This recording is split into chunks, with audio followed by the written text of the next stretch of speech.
Oh, with a reception like that, I better stop while I'm ahead. Well, Larry, since you've told them all what you thought of me, should I tell them what I thought of you?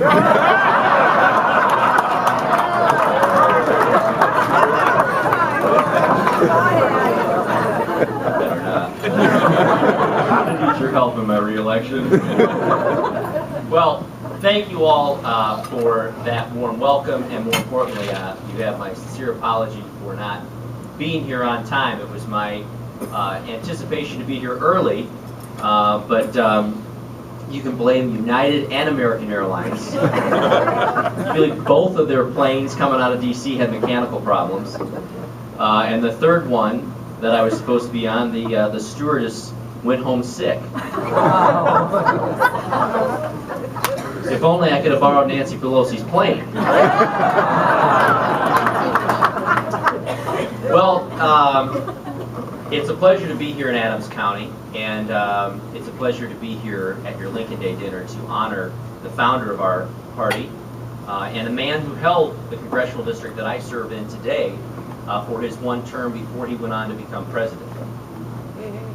Now, many of you know that there's been redistricting that's occurred, and I'm quite excited about some of the changes in my district, not as excited about other changes in my district, but the part I'm excited about is I'm going to have all of Adams County now.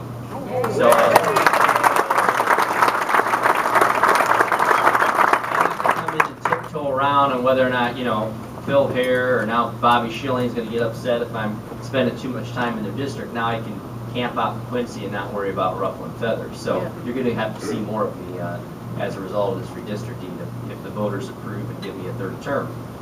But this is really our party's opportunity to remind ourselves of why we're in this, why we have a Republican Party, and what it is we stand for.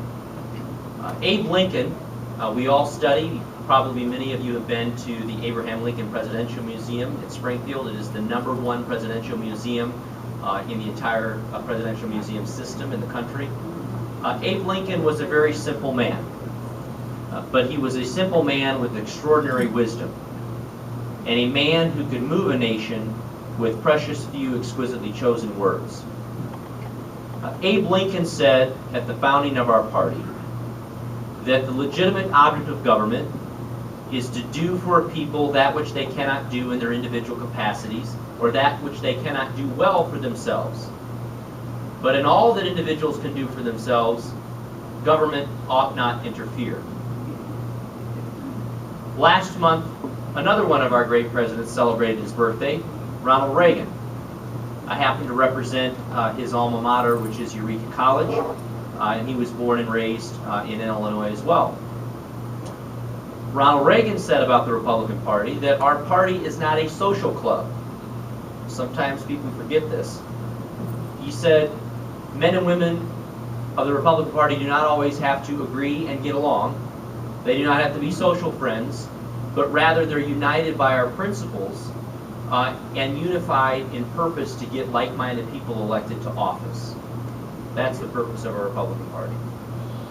I think it's important for us to remind ourselves of that at this one anniversary each year, honoring Abraham Lincoln's birth and the founding of our Republican Party. Now, our party's been through a bit of struggles.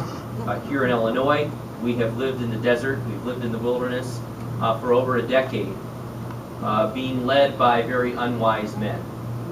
And we all know the circumstances that has created, both from a fiscal standpoint, for the state as well as for a business climate here in our state. I would submit to you that the path out of the wilderness is quite simple, just looking at history. Every time we've had a resurgence as a Republican Party, it has been preceded by a time of historic loss, a feeling of helplessness, a feeling that, gee, there may be no way out. And every time that our party has regained its momentum, it's been by turning back to our founders' principles, getting away with the corruption, getting away from the strain of our party's principles. And many of you know that those who've gone before me, in some cases, strayed from our party's principles. In many cases, we overspent. In some cases, there were folks who did things they shouldn't have done. But as a result, our party regrouped nationally, and I would submit to you that we came back much stronger and are a stronger majority now in the House as a result of the loss that occurred when we lost control of the House in 2004. Now, looking back throughout human history, I would submit that most great things that have happened in human history have happened at times of adversity, in humans going through adversity. Many of the great Fortune 50 companies today were actually founded in times of recession throughout our country.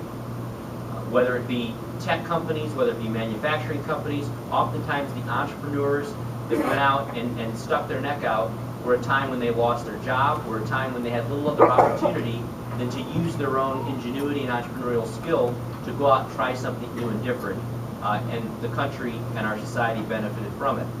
Likewise, with our party, oftentimes it's through adversity and it's through these difficult times that we rise and become much stronger. I'm reminded of the famous British parliamentarian Edmund Burke, who once said, "He who wrestles with us strengthens us." I think that could be true even within the Republican Party as we go through our primary process. The wrestling match, I think, has made our candidates much stronger as a result. Shakespeare wrote, "Sweet are the uses of adversity." And the book of Ecclesiastes says that gold is tested in the fiery furnace, but acceptable human beings are tested in the furnace of adversity. So true is our party. Now, I know if you look at my bio, you'll read that I'm the first congressman elected that was born in the 1980s. So most of my lifetime, the Republican Party has been pretty relevant and competitive nationally. However, looking back, way back in history, to 1974,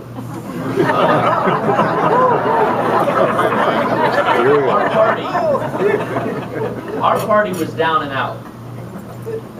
In 1974, by being shut out of a congressional majority for decades in both the House and Senate, by being infinitely outnumbered in state legislative seats all across the country, and finally by the ruins of Watergate, that the leaders of our party met in D.C. to talk about changing our party's name.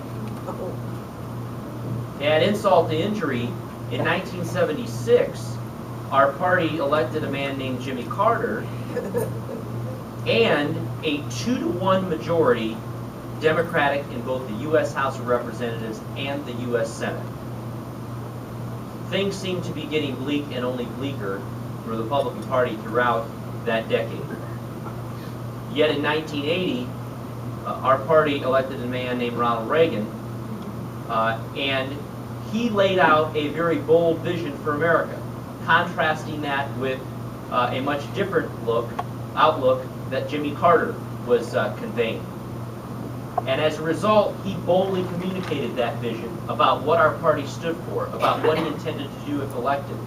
And as a result, the American people responded favorably to our party's principles, and we not only elected him president, but we won 13 United States Senate seats and the U.S. Senate majority for the first time in 30 years. The next time our party saw a huge resurgence happened to be in 1994, when our House minority thought through a very compelling statement, which was the contract with America. And again, it was very boldly and clearly communicated to the American people. It was rooted in our foundational principles of our party, and the American people overwhelmingly responded. We once again outperformed expectations. We won 54 Republicans new House seats in the House, and we won the majority in the U.S. House for the first time in 40 years. Now, I would say that it's not by chance that the two greatest momentous comebacks for us happened to be both in 1980 and 1994 in your and I's lifetime, were because of one very important reason. We articulated what our party stood for, not against, and we did it in a very positive but bold manner. Ronald Reagan was notorious for going where many others would not go before him. into the neighborhoods of blue-collar Union Democrats, into states that otherwise were written off by Republican candidates in years prior, and the American people responded to him favorably. It's how we have Reagan Democrats, as we call them, that voted for Republicans for much of the 1980s decade. I would say that is what we need here in our country once again, both nationally as well as here in the state of Illinois. We don't struggle to talk about where the majority is failing. We don't struggle to talk about how we would do things different. But I think it's incumbent upon our candidates and our party to exhibit the leadership to talk about what our party stands for and why our vision for America and the state of Illinois is better than those who are there presently. Now, to talk to you a little bit about why these elections are so important, let's review very quickly the past. When I came to Congress 3 years ago, we were being ruled by Nancy Pelosi, Harry Reid, and Barack Obama. My first 2 years in the Congress was quite miserable, quite frankly, because they didn't care what I thought, what I said, or what anyone else on the minority side of the aisle had to say about the future of our country. Shortly after the president was sworn into office, he came back to Peoria, Illinois, on Air Force One to promote his then stimulus bill. He called me up, invited me along, and said, come back to Peoria. So I did what most people did. I said, sure, I'll be there. So on the way to Peoria, the president said, you know, gee, I want you to vote for my stimulus bill. And I said, well, great, Mr. President. When can I see a copy of it? And he says, well, Nancy Pelosi is still writing the bill. And I said, Nancy Pelosi's writing the bill? And he said, yes. And I said, well, I think that's a mistake because Nancy Pelosi was not elected by the American people. You were. The American people support you. They don't support her. And I think that's a mistake. And he said, well, Aaron, you know, we've studied American politics, and we believe that any time a president has got into a match with the majority in the Congress by his own party, it's not worked out well for the White House. So I'm not going to get into the business and start telling the Congress what legislation they should pass. I'm going to let the Congress bring the bill to me. So the stimulus bill, which was the largest spending bill in our country's history, $787 billion, was solely drafted by Nancy Pelosi and David Obey, the chairman of the Appropriations Committee. It was filed at 11 p.m. at night on Abraham Lincoln's birthday, February 12th of 2009. And it was voted on by noon of February 13th, 2009, less than 24 hours. No hearings. There were over 200 amendments filed to the bill.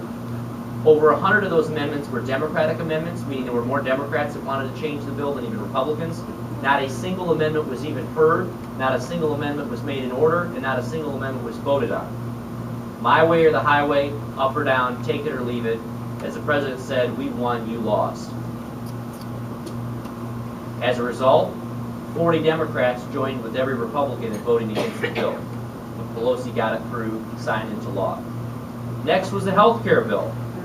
You all know the story behind this. The president said, I want my bill. And then the unthinkable happened. The heavens opened and God spoke. And Edward Kennedy's seat, the unthinkable happened, Scott Brown won it. And it was all won basically on the premise that the bill that passed the Senate was a very flawed bill. They passed it on Christmas Eve, basically believing that whatever they passed in the House could then be passed again in the Senate because they'd have their 60-vote margin. Well, once we won Ted Kennedy's seat, January of that year, you'll remember, the declaration was made all over the national media, health care is dead. And for January and February, everyone said health care is dead. That reform bill is dead. Until in March, Nancy Pelosi held a news conference in the Capitol. Some of you may remember this. And she declared, we're going to pass the bill that the Senate passed with no revisions, no changes, and no amendments. Now, I was a freshman that year. I knew most of the 50 Democrat freshmen that came in with me, and they were scratching their heads saying, this lady's nuts. I'm not going to vote for that bill. We don't have the votes for that bill. It's a very flawed bill.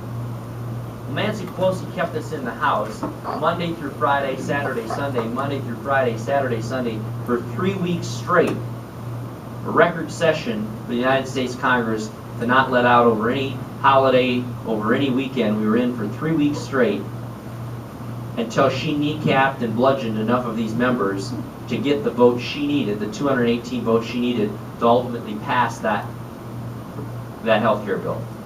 Now, the reason I tell you that is because as much as I want to defeat President Obama, probably the most dangerous person in Washington, D.C. is Nancy Pelosi.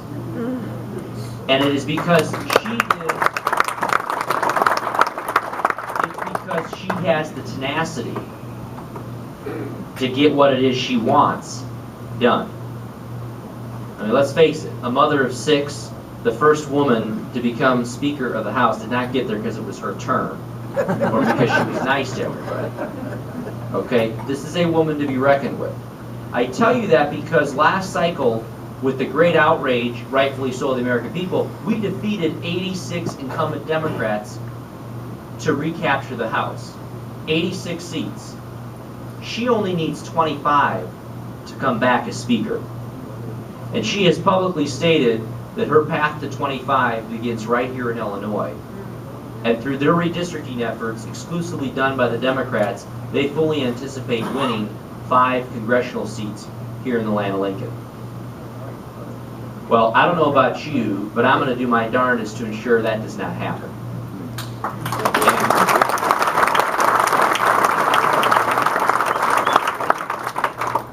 And the best thing we can do is to continue to work for and help good Republican candidates up and down the ballot.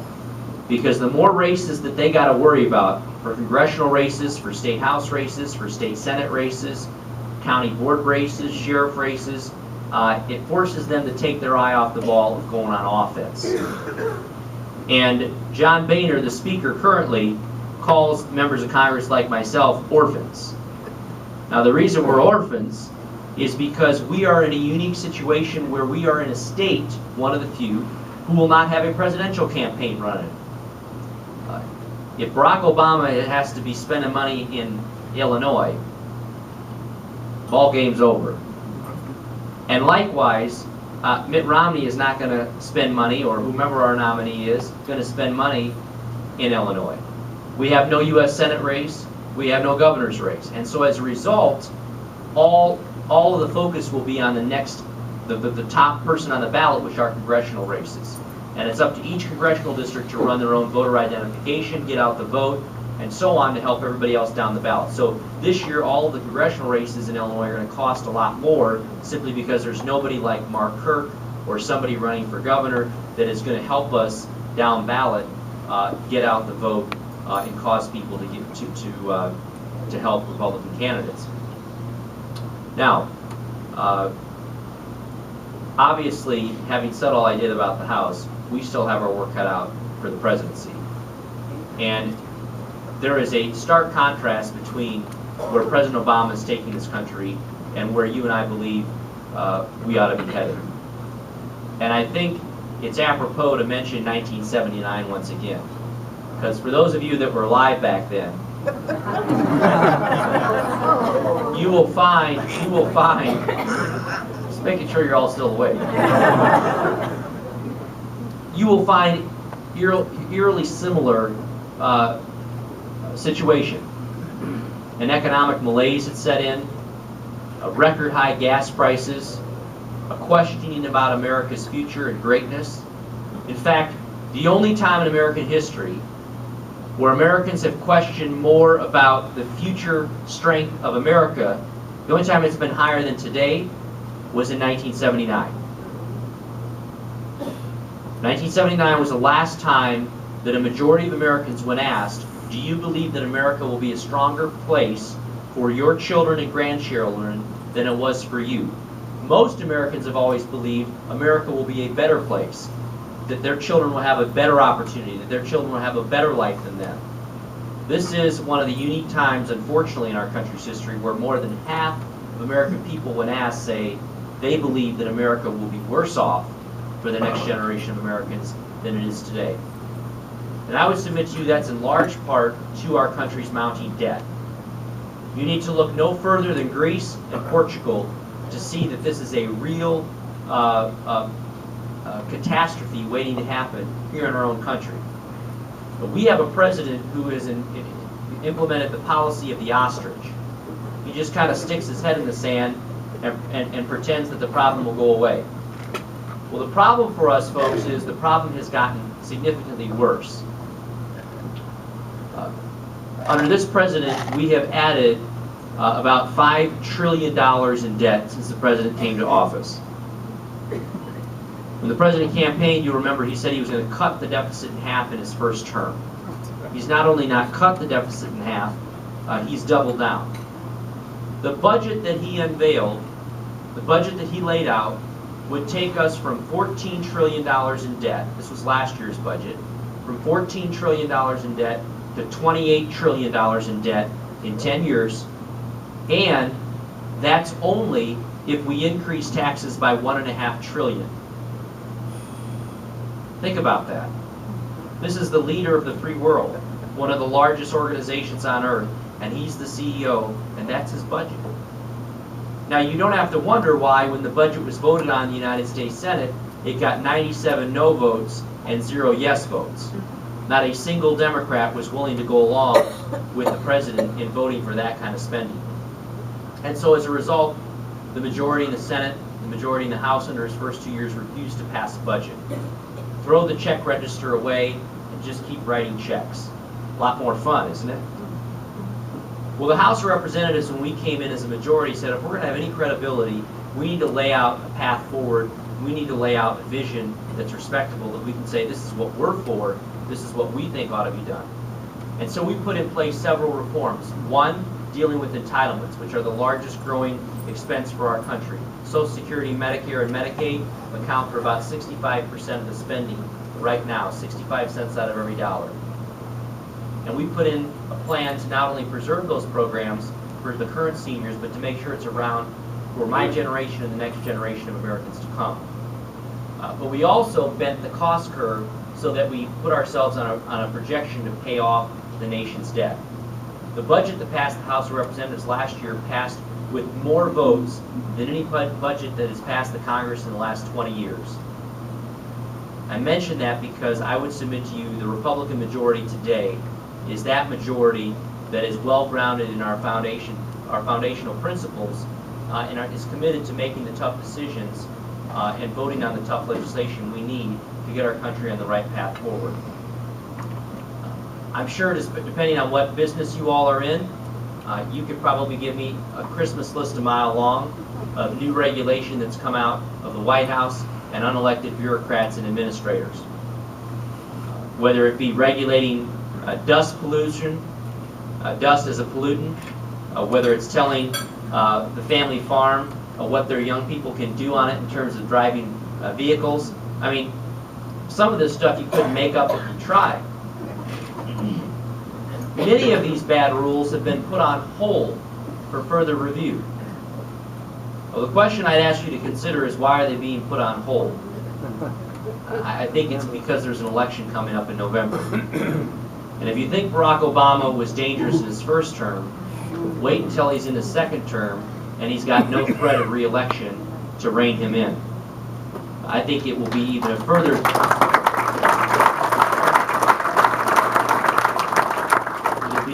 disaster, both economically here at home, but I would also say equally, if not important, internationally abroad. When our friends begin watching their back, wondering where their once strongest ally America is and whether we're on their side, that doesn't bode well, not just for our friends, but it doesn't bode well for America as well. When the Middle East and some of the tyrants that are there sense weakness among Americans and our leadership, that is when they like to strike. And whether it's been the president's equivocation in support of Israel, whether it's announcing the retreat of our anti-missile programs in Poland, on ironically the anniversary of the Russians' invasion of Poland,